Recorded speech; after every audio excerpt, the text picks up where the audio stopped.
नमस्कार शेतकरी बांधवांनो, मी Rishikesh Gangji, B chemical with MBA operations Govind chemical चॅनलमध्ये आपलं स्वागत आहे. आज आपण DAP बनवायच्या प्रक्रियेबद्दल चर्चा करणार आहोत. DAP डाय अमोनियम फॉस्फेट आवश्यक अचूक वजन 85% phosphoric acid 7.47 kilo, 25% liquid ammonia 8.76 kilo. रासायनिक घटकांबाबत अत्यंत महत्त्वाची माहिती. DAPसाठी अमोनिया अनिवार्य. DAP डाय अमोनियम फॉस्फेट हे खत केवळ आणि केवळ अमोनिया आणि फॉस्फरिक आम्ल यांच्या रासायनिक अभिक्रियेतूनच बनू शकते. युरिया आणि फॉस्फरिक आम्ल जर युरिया आणि फॉस्फरिक आम्ल एकत्र केले तर त्यातून युरिया फॉस्फेट तयार होते, DAP नाही. युरिया वापरून कोणत्याही प्रकारे योग्य पद्धतीने DAP बनवणे रासायनिकदृष्ट्या अशक्य आहे. नायट्रिक आम्ल आणि फॉस्फरिक आम्ल हे दोन्ही आम्ल म्हणजेच ॲसिड आहेत. दोन्ही आम्ले एकमेकांमध्ये मिसळून खत तयार होऊ शकत नाही, कारण खत तयार होण्यासाठी आम्ल आणि अमोनियासारखा आम्लारी म्हणजेच बेस एकत्र येणे गरजेचे आहे.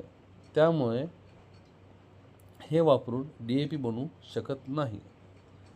पूर्वतयारी आणि सुरक्षा गिअर, रासायनिक हातमोजे, तोंडावर गॅस मास्क आणि सुरक्षा चष्मा अनिवार्य आहे.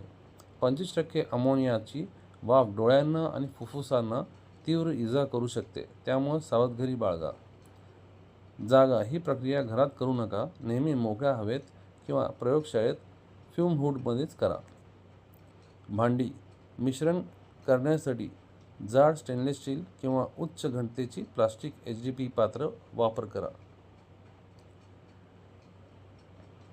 कच्चा माल मोजून घेणे. पहिल्या भांड्यामध्ये प्लास्टिकच्या 7.47 किलो 85% फॉस्फरिक घ्या. दुसऱ्या भांड्यामध्ये प्लास्टिकच्या 8.76 किलो 25% लिक्विड अमोनिया घ्या. रासायनिक अभिक्रिया न्यूट्रलायझेशन. मुख्य मिक्सिंग भांड्यात प्रथम मोजलेलं फॉस्फरिक आम्ल ओता. आता त्यात 25% लिक्विड अमोनिया अतिशय हळूहळू आणि बारीक धाराने ओता आणि सोबतच मिश्रण ढवळत राहा. सावधानता, ही प्रक्रिया प्रचंड उष्णता निर्माण करते. 25% अमोनियामध्ये पाण्याचे प्रमाण जास्त असल्याने खूप मोठ्या प्रमाणावर उकळी गरम वाफ निघेल. मिश्रण भांड्याबाहेर उडू नये म्हणून अमोनिया अगदी थोडे थोडे करून मिक्स करा.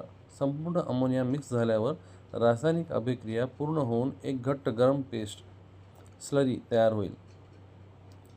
उष्णतेमुळे